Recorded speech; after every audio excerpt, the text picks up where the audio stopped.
God that never fails will not fail me now. You won't fail me now in the waiting. The same God who's never late is working all things out. Amen. Working all things out. Oh yes, I will lift you high in the lowest valley. Yes, I will lift your name. Oh yes, I will sing for joy when my heart is heavy all my days. Oh yes, I will for all my days. Yes, I will, and I choose to praise, to glorify the name of all names, that nothing can stand against. And I choose to praise, to glorify the name of all names, that nothing can stand against. And I choose to praise, to glorify the name of all names, that nothing can stand against. And I choose to praise, to glorify the name of all names, that nothing can stand against. Oh yes, I will lift you high in my lowest valley. Yes, I will bless your name. Oh yes, I will sing for joy though my heart is heavy all my days. Oh yes, I will for all my days.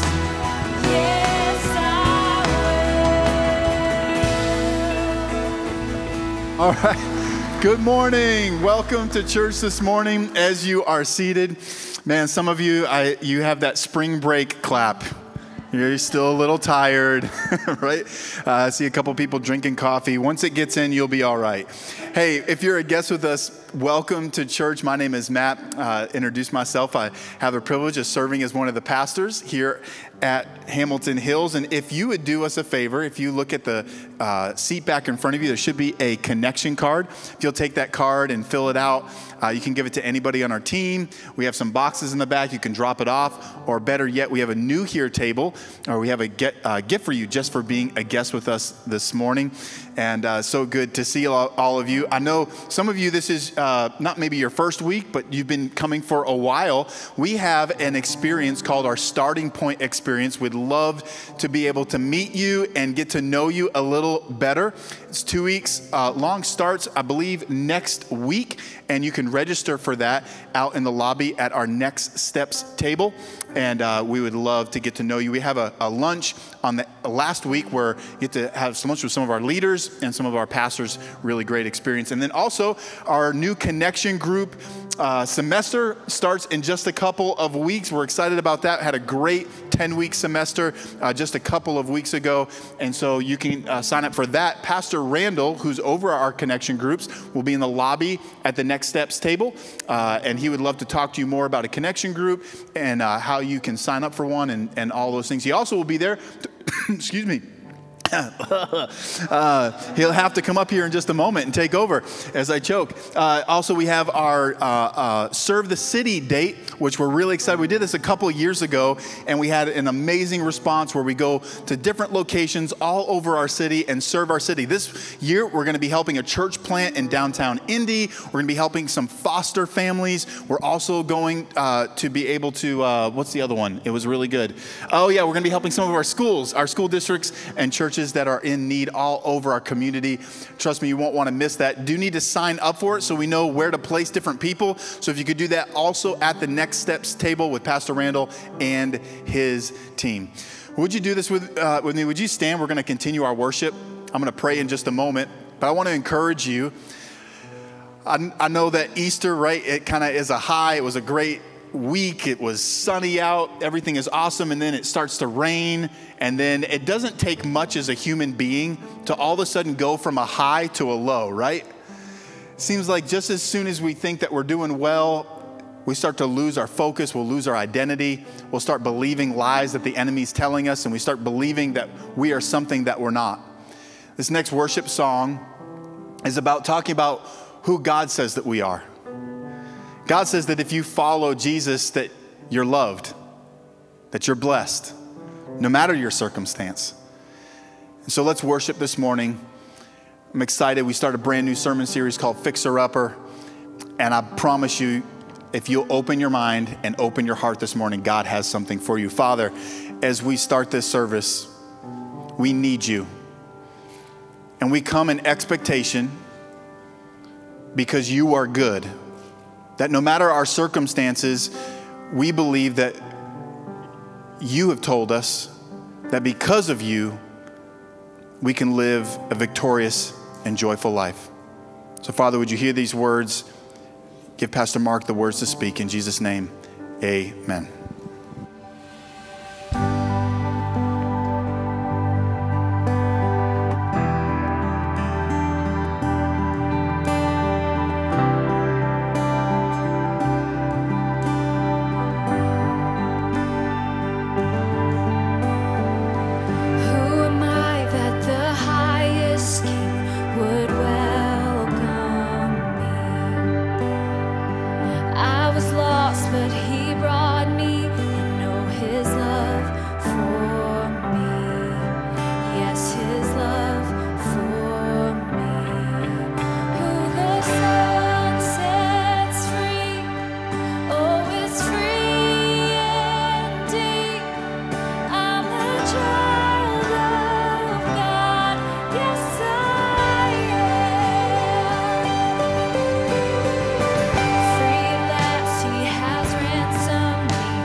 Forsaken, God, but you promise that you will never leave us and you will never forsake us. Sing this again, church. I am chosen, not forsaken. I am who you say I am. You are for me, not against me. I am who you say I am. I am chosen, not forsaken. I am who you say I am. You are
This is a house of worship.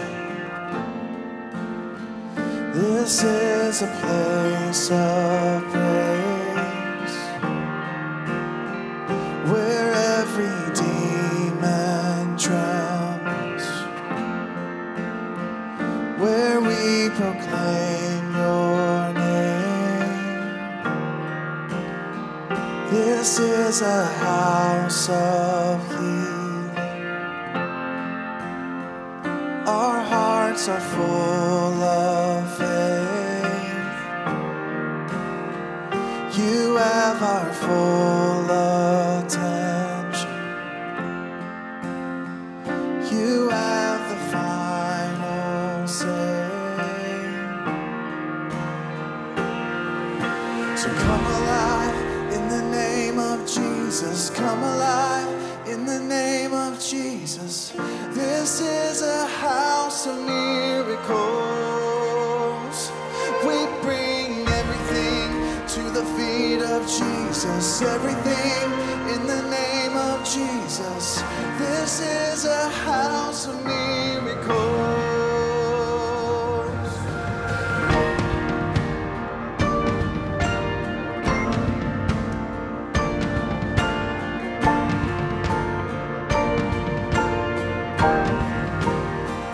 There's resurrection power. Your blood runs through our veins. Your kingdom triumphs over even the coldest grave. Come on, church, declare it. Come alive in the name of Jesus. Come alive in the name of Jesus. This is a house of miracles. And we bring everything to the feet of Jesus. Everything in the name of Jesus. This is a house of miracles. We sing, come alive in the name of Jesus. Come alive in the name of Jesus. This is a house of miracles. We bring everything to the feet of Jesus. Everything in the name of Jesus. This is a house of miracles. Come on, let's declare this. I still believe you're moving. I still believe you're speaking. God, I believe you're working all things for good. And I fix my eyes on heaven. God, I receive your vision. God, I believe you're working all things for good. I still believe you're moving. I still believe you're speaking. God, I believe you're working all things for good. And I fix my eyes on heaven. God, I receive your vision. God, I believe you're working all things for good. Come alive in the name of Jesus. Come alive in the name of Jesus. This is a house of miracles. We bring everything to the feet of Jesus. Everything in the name of Jesus. This is a house of miracles. Come on, one more time, declare it. We sing, come alive in the name of Jesus. Come alive in the name of Jesus. This is a house of miracles. We bring everything to the feet of Jesus. Everything in the name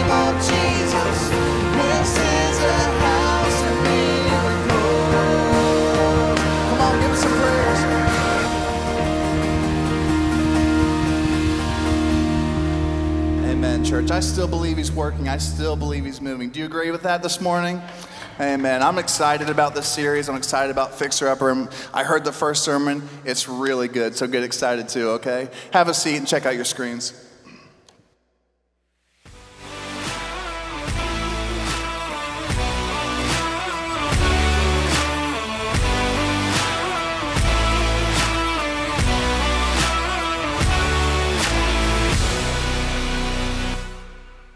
Fixer Upper. Hey, my name is Mark, and I'm one of the pastors here.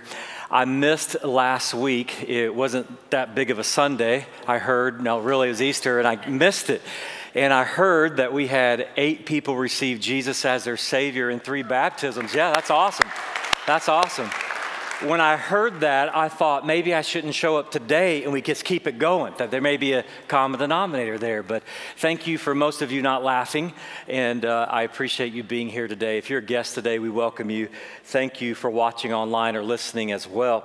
Fixer Upper, it's a new series that we're starting. I love to see houses restored. I think that it's so awesome to watch some of these shows, and you see a house that is torn to pieces and a house that's looks like it could fall down, and then by the end of the show, you see this house that just looks amazing, and then you want to go do that yourself. And one of my favorite things about living in Indiana, it may not be yours, is to see the old architectural buildings. And I love the old towns, and I go through sometimes. I just take a drive, and even the old towns with the square and how they're redoing them. They're not knocking the buildings down, but they're updating the buildings. And I love it because I love all that history, and I love the architect. Even I love about Indiana, a lot of people don't like, is I like to drive even some of these back roads and go through the cornfields and see these barns that look like they're going to fall any second and kill 15 people inside. Anybody like that? But I love seeing all the architect, and I love restoration projects. In fact, when I was in my 20s, I met a man who became a friend of mine who he flipped houses. And he started to encourage me to flip houses. And when he did, I thought, how hard could this really be? You buy a house, you get paint and flooring and some nice bushes, and you make a lot of money. And so I went for it. I bought a house. I was in my 20s. Our oldest son was very young, like 2 or 3 at the time. And I'm thinking, man, I'm going to make a lot of money in this project. And I'll never forget, I was pulling up the old floors. And when I was pulling up the old floors, I felt my hand fall through the subfloor. And I found out there was rot there, and all that rot, I thought, okay, that's okay. It's a setback, but it's not something that is so hard that we can't overcome. And then I had a contractor come and pull up the subfloor, and he gave me some bad news that the house was eaten up with termites. And so not only was there termite problem, there was also a foundation problem as well. Remember I said floor and paint and a bush? Not exactly went that way. And I think of the restoration project, it was a lot more than I could handle. In fact, I ended up wanting to kill my friend for getting me involved in flipping this house. And I learned many times when restoring, there is always more beneath the surface. In fact, the contractor, he had me find the blueprints. And we had to go back to the blueprints to trace some things on those blueprints and figure out how to fix this thing. Not just to make it look good, but to make it structurally sound so someone could live in it, so that I don't sell a house that's going to fall down the first week they're in the house. And so finally we got it fixed. And there's a statement I want you just to think about. I want you to sit in this for a moment. I said this a minute ago, I learned many times when restoring, there's always more beneath the surface. Think about that. Anytime you're restoring things, there's always something beneath the surface. I have found out with houses, I have found out with projects, I have found out with restoration that what you think on the surface is the problem. It's just the tip of the iceberg to the problem. There's always a reason that problem came to the surface, because there's something underneath it pushing it up. It's the same thing in relationships. As we talk about this Fixer Upper series, the same thing in relationships, the same thing in my life, your life, that when you look to restore life, always problems seem to be below the surface. I eventually had to go back to the blueprints and the house in order to make things right and get it going the right way and bring the house into full restoration. Something I learned about that during my first flip as a house was that you can't cut corners. Corners cannot be cut, because if you cut corners, eventually it will come back to haunt you. Eventually it will ruin the stuff that you put in your home. We could not cut corners if we wanted to make the restoration what it was supposed to be and more structural than just cosmetic. And just like restoring and fixing up a house, we are at the same point in our lives as Americans and Jesus followers. Just like restoring a house, we have to ask ourselves in America, what's next? We're coming out of a pandemic. We've come out of a hard election.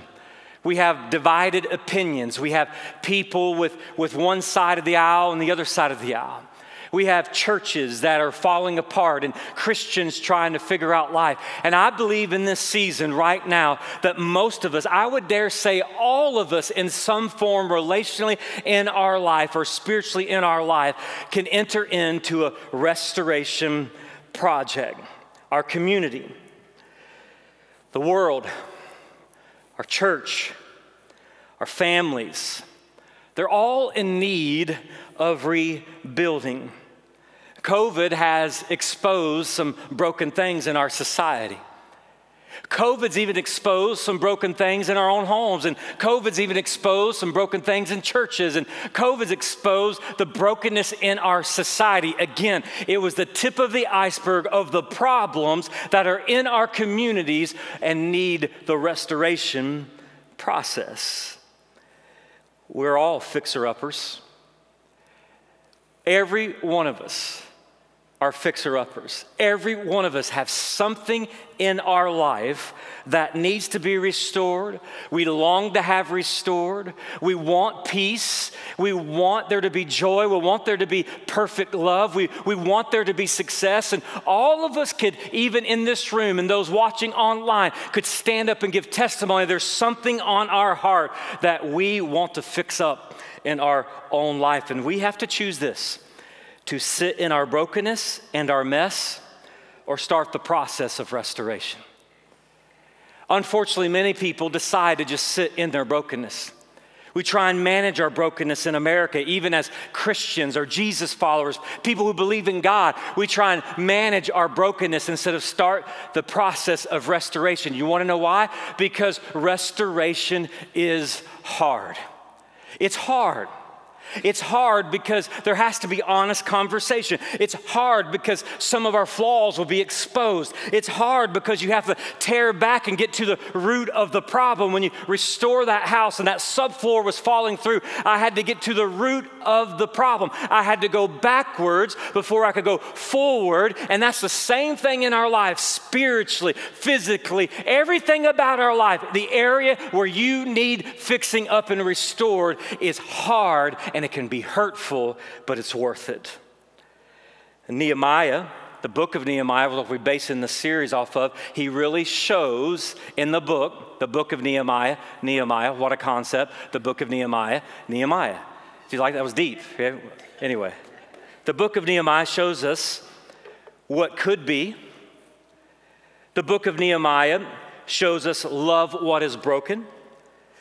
It also leads others to rebuild, finish strong, and build communities that last. And in this series, we will learn leadership principles, the importance of prayer, the power of unity, and the importance of the presence of God. You see, Nehemiah had ascended to the position of what's called cupbearer under the king of Persia. Though this position seems to be an important position, administrative position in the government carried a lot of weight and was very dangerous.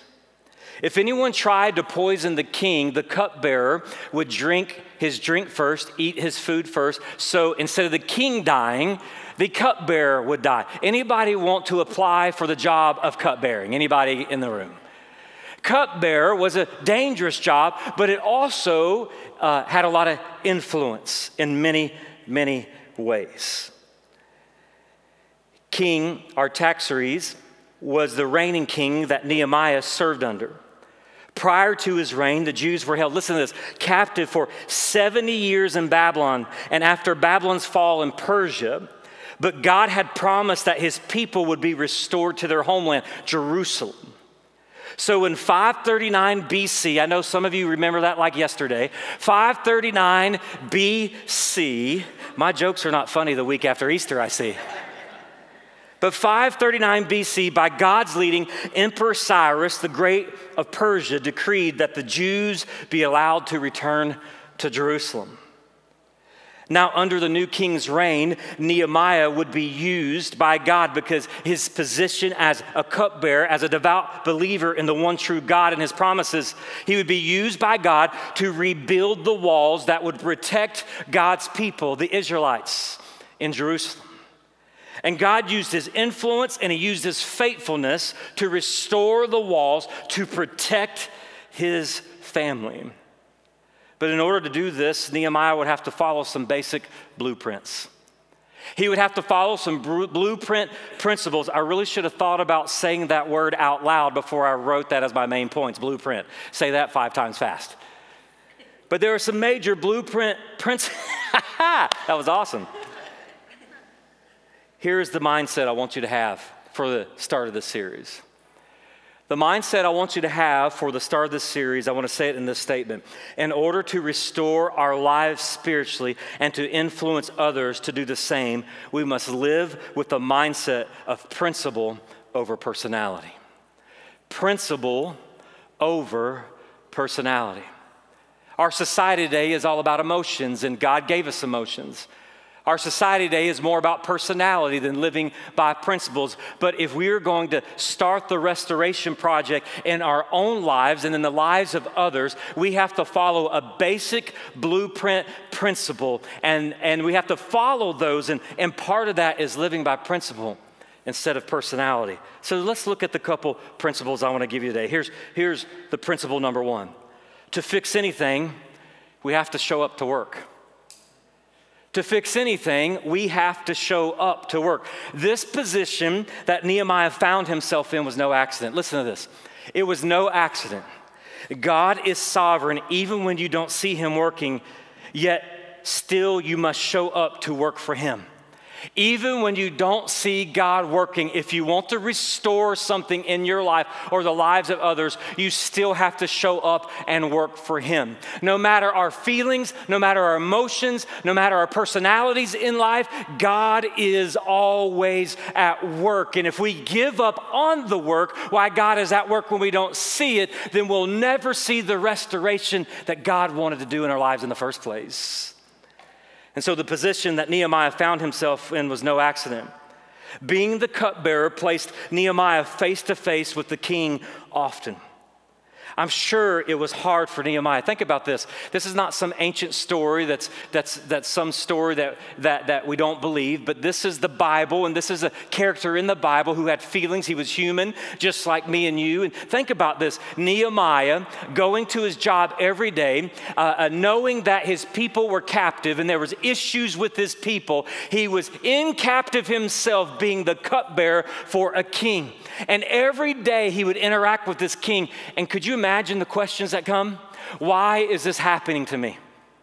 God, when are you going to show up? I'm being faithful, but when are you going to show up? I'm showing up every day, and I'm trying to have joy in my life, and I'm trying to see the rainbow in the storm. I'm trying to see the silver lining, so to speak, but I don't see you showing up in my life. Have you ever felt that way where you're in routine, or you're hoping God will show up, or you're hoping a circumstance will change, but it doesn't happen on your time, it happens on his time, and there's a lot more elements involved than just you and you alone.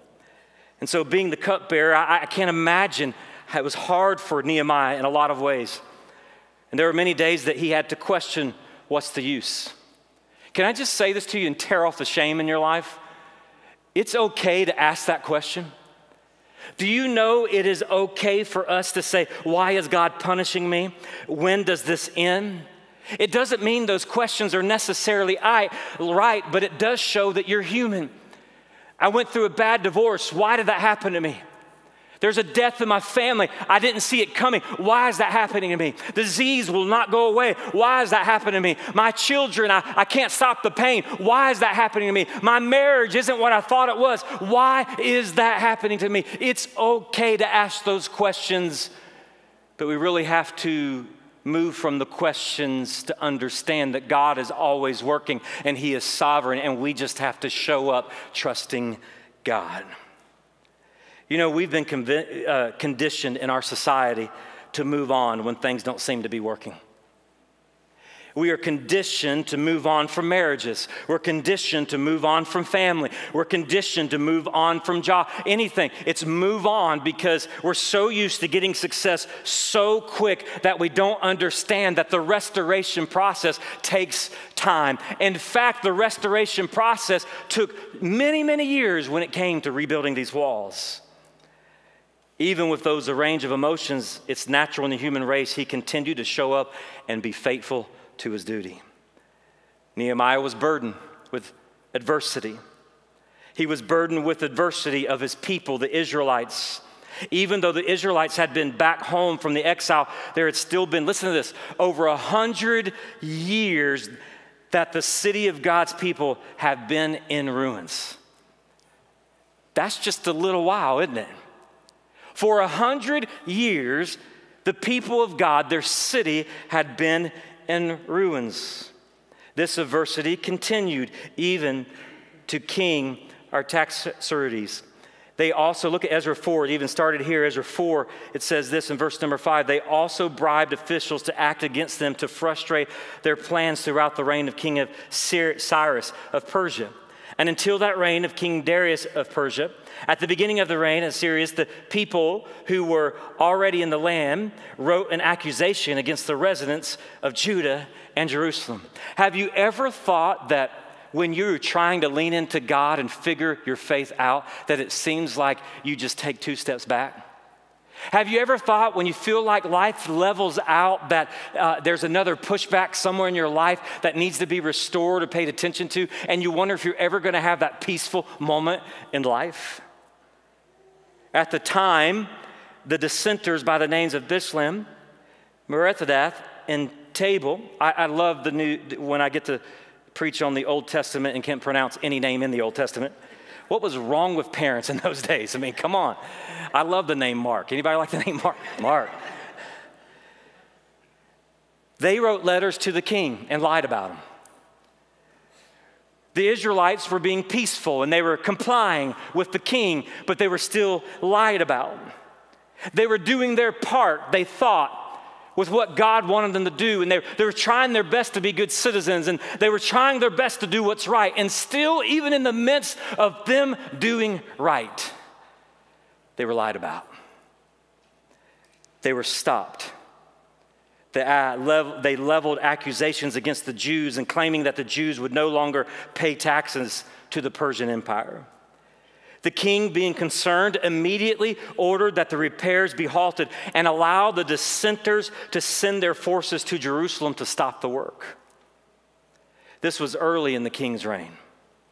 So much was against this restoration project, but there are some interesting facts about Nehemiah's placement and God's sovereignty. Listen to this. In year 1, the king of Persia stops the rebuilding of the wall because of complaints. In year 7, the king of Persia allows Ezra to take the Israelites back to Jerusalem and even gives them money, silver and gold to them. In year 20, the king of Persia is confronted with Nehemiah's heart. Can I just say this to you? And I'm preaching it to myself. It's not done till God says it is. It doesn't matter how bleak the circumstance is. It doesn't matter how the walls are ruined in your life. It doesn't matter what man says. It doesn't matter what your future looks like. It doesn't matter the emotions that you are sitting in. It is never done until God says it is. And in the first year of being in captivity, it looked bleak. And even in the 10th year, it looked bleak. But the 20th year, they started seeing light at the end of the tunnel. You see, Nehemiah might have been born in Persia, but his heart belonged to his homeland in Jerusalem. And he was grieved when a report reached him saying that Jerusalem's walls were still in rubble. Listen, almost 100 years the walls were in rubble. What would make you think they wouldn't be in rubble for the next 100 years?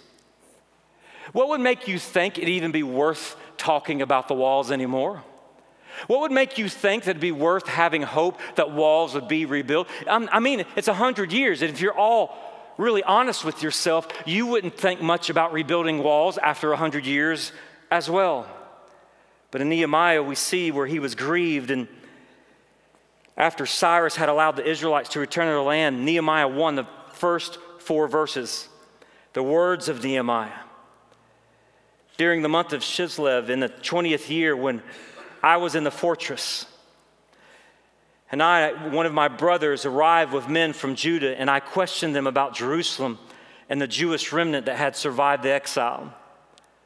They said to me, "The remnant in province who survived the exile are in great trouble and disgrace. Jerusalem's walls have been broken down and its gates have been burned." Here's what he's hearing. He's hearing the message. Could you imagine this? Maybe you've been in this position. I'm sure almost everybody in here and watching or listening can say the same thing. Have you been told bad news that you have no control to change?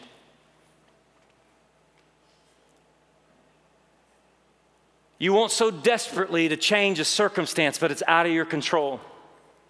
Nehemiah's heart was broken because though he was hearing the bad news about his homeland, he felt helpless. And listen what he says. Verse 4 is a key verse, in my opinion, in this message. "When I heard these words, I sat down and wept. I mourned for a number of days, fasting and praying before the God of heavens." Here's something we don't like to do. Part of the process is sitting in the pain. Unfortunately, when things are being restored, part of the process is to sit in the pain. And we are conditioned not to sit in the pain. And many times, because we want to go on to the next thing, or we want to take control of our situation, we're not able to sit in the pain and hear from the Heavenly Father. Here's what I love about Nehemiah. He hurt. He had pain. There was sickness in his soul. There was nothing he could do about the problem. And what did he do? He sat in that pain and took it to his Heavenly Father and waited till he heard from the Father above until he did the next move. After consulting with his Heavenly Father, Nehemiah spoke to the king and requested leave to go repair the walls. The king not only granted Nehemiah's request, but he also wrote letters to ensure Nehemiah's safe passage. He kept showing up to do the work. It took a while to see what God was up to, but finally came clear to Nehemiah. Listen, when we watch these shows, I love these restoration shows, but we think that everything gets fixed in 30 minutes. We think everything gets fixed in a couple hours. We even go to the point that think it can be fixed in a year. Sometimes restoration of the soul takes decades or longer. Sometimes it takes you showing up. It takes you having to sit with that pain, knowing that you can't do anything about it. And then Nehemiah pushed through the feelings of hurt, the pain and doubt, and didn't run from it, but showed up. And we get tunnel vision, and when something doesn't turn out the way we think it should, we doubt the goodness of God in that area, and we take over and start worshiping another God. You say, "Mark, I'm not worshiping another God." Yeah, you become the God. One of my biggest faults in my life is this, is that I want so bad to fix things, and I want so bad to take control of things when people are hurting, and even in my own life. And I have to remind myself that I am not God.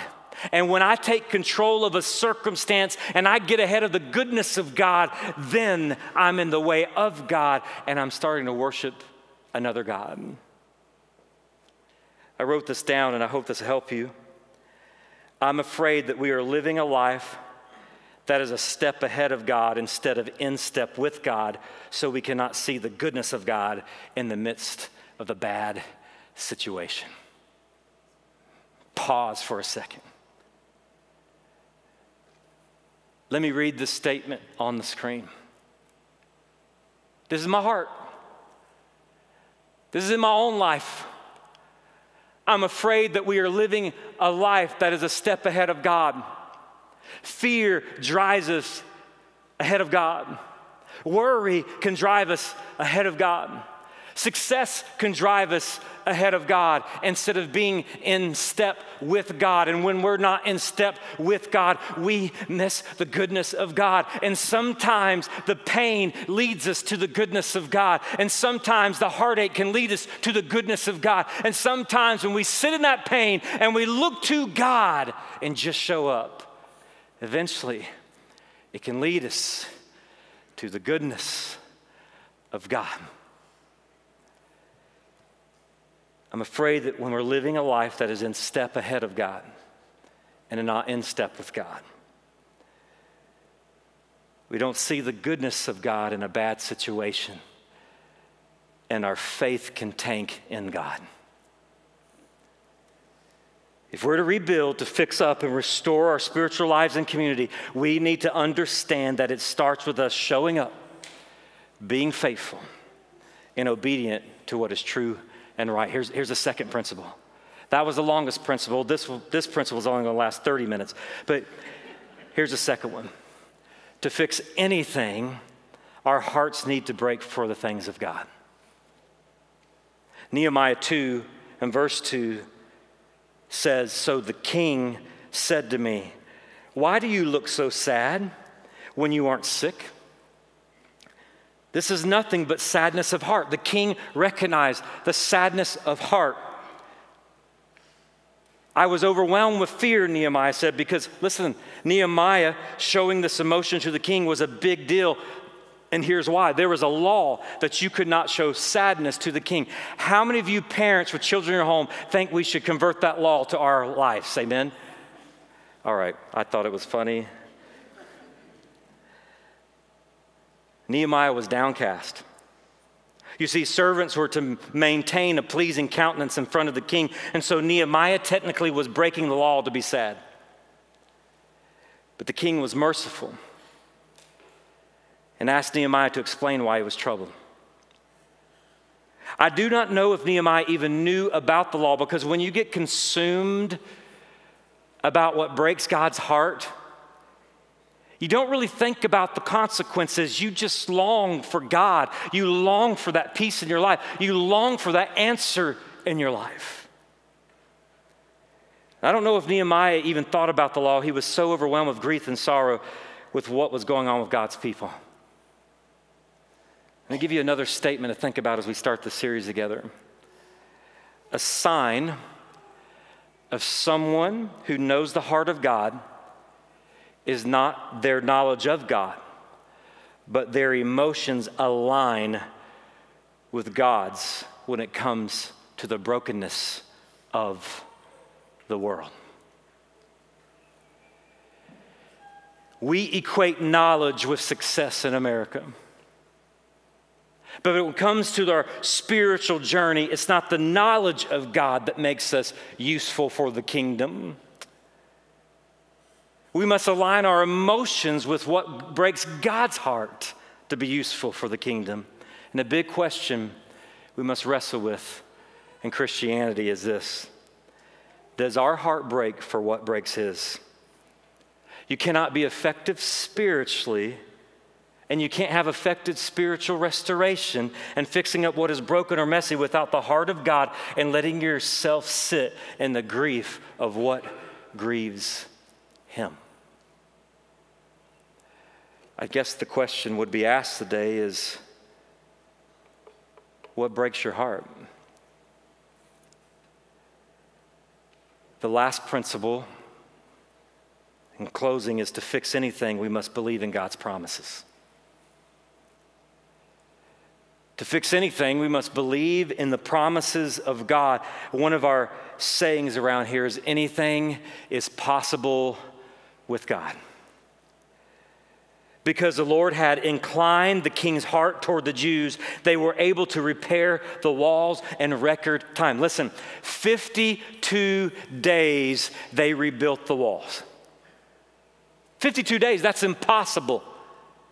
It's impossible to even fathom that if you see the ruins of the Jews and the walls, that they could rebuild the walls in 52 days. Nehemiah 6:15 says the wall was completed in 52 days on the 25th day of the month. When restoration seems too hard, our hope is not in our emotions, but in God's promises to see it restored. I want to give you a statement in closing by Tony Evans. It states, based on God's word, Nehemiah began a program of what today we could call community development among God's people. With the blessing of a pagan king, Nehemiah returned home to rebuild the walls of Jerusalem, the city of God. This demonstrates that even the secular world is subject to God when his people operate according to his kingdom promises and authority. Hear me in closing. Look at the last part of this statement. When his people operate according to his kingdom promises and authority. Now here's the hardest thing, and you're going to fail at it. Here's what we think. See, God's not looking for perfection. He's looking for progress. Sometimes you're not going to get things right. Sometimes your emotions will overwhelm you and say, there's no hope. Sometimes you'll think, there's no way out of this circumstance. There's no way to build the wall. And when restoration seems too hard, our hope has to be in his promises, not in personalities. You see, to the world, it looked impossible to build those walls. To you, it may be impossible to save your marriage.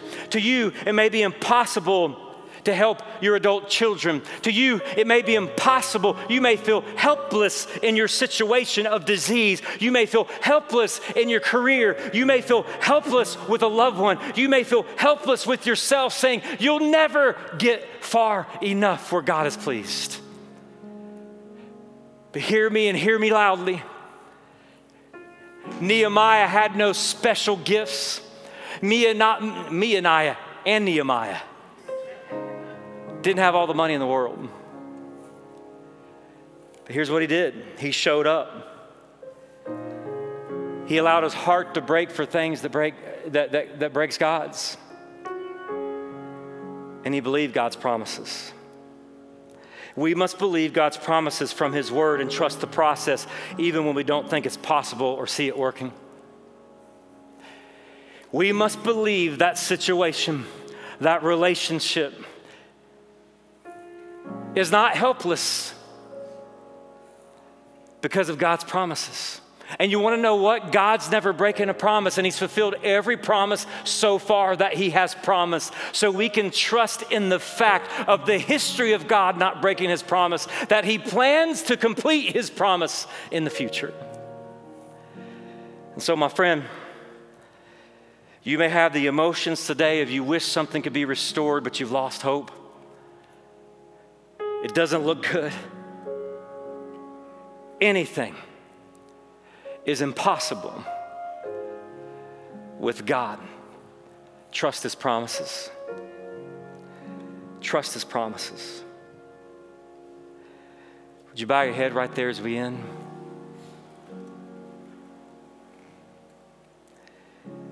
Fixer-upper, we're all a fixer-upper. We all need fixing. One of the hardest things in the world is to deny your emotions of what it looks like is going to be and lean into the promises of what God says it will be. And may I say to you, as we reflect on this message, trust the process of restoration. Trust the process of peeling back the problem. Trust the process of the pain. Trust the process and deny the emotions that it's not worth it. Because in the end, no matter what happens on the other side of this world, God makes all things new and right. Restoration is an ongoing process in a broken world. Things will not change overnight. It takes hard, consistent work. And anything is possible when we operate according to God's word. What grieves you? What is hurting you? What do you sit in pain with? Maybe God's telling you, just show up and don't take control. Maybe God's telling you and convicting you that it is time that you turn to His promises. Maybe God is convicting you and telling you that you're not the answer, but He wants to use you to give the answer. And the answer and the hope is in God Himself. Maybe with your head bowed and your eyes closed, maybe you're watching online and listening. Maybe you're here today and you say, Pastor Mark, I'm that restoration project. I know I need to restore some things spiritually. But my fear is the pain because that surface problem is just the tip of the iceberg. Pastor Mark, would you include me in this prayer? Would you include me in this prayer that I have the boldness to start the restoration project and deny my emotions? Would you lift your hand? Let me pray for you. All over the room. You can put your hands down. I'm going to pray for you in just a moment. Maybe you're here, maybe you're watching online. You say, Pastor Mark, would you pray for me? I don't need so much spiritual restoration, but I need a shift in my focus.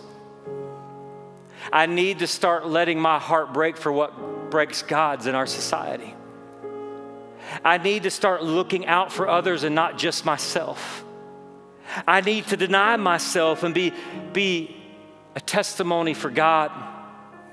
I need to find myself useful for the kingdom and not just success of my own life. Say, Pastor Mark, would you pray for me? I need to shift my focus. I don't need so much restoration, but I need a focus shift to not try and preserve my life, but a focus to be useful in my life for God. Would you lift your hand and let me include you in this prayer all over the room, all over the room. I'm raising my hand. As I end in prayer, it's hard.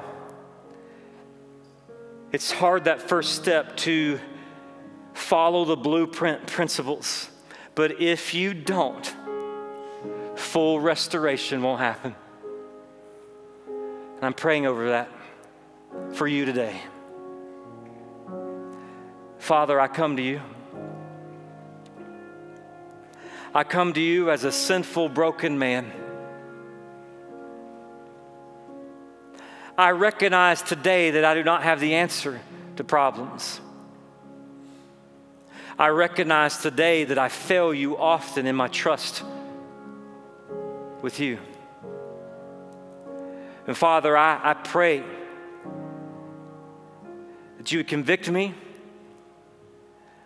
and you would use me in this way to lead the way into spiritual restoration and my heart be broken for what breaks yours. I pray for those that raise their hand and they need restoration spiritually. I pray you give them the boldness to step out and start that restoration project. I pray that you would protect them from the enemy. I rebuke Satan and his enemy on their behalf. In the name of Jesus, I pray that you bind the enemy of their mind and emotions, and we're able to stand firm in your promises as we are being restored. And I pray for those that need a shift in their focus. God, that you would use us to restore others. Lord, I just pray this in my own life and the life of others. Help us not to help people numb the problem. Help us to help people be restored from the problem. We love you. And I end this prayer glorifying you, knowing that walls will be rebuilt because you promise us that when we follow these principles. We love you in Jesus' name. Amen. Amen. That's awesome. Hey, can we give God a hand for what he's done in here this morning? I get like chills thinking about, everyone with their hand raised, and I know there's a lot of work to do, but man, when you know what to do and you're like, we're going to tackle this project, put our sleeves up as a church and start working on fixing ourselves up and our community. I'm super pumped and excited for these next couple weeks. Hey, just want to remind you before we dismiss that out in the lobby, we have our Next Steps table. Pastor Randall, he's walking to the back, in great stride too. That's awesome. And he'll be out there with his team for all those signups that we have for our Serve the City, for connection groups, and also for Starting Point. If you're a guest with us, thank you for being with us again today. If you'll take that connection card, drop it off any one of the boxes. And then many of you have been faithful in giving. Thank you for doing that. You continue to give by dropping your offering in the boxes, going online, or texting to give. We'll see you back here next week. Have a great rest of your weekend.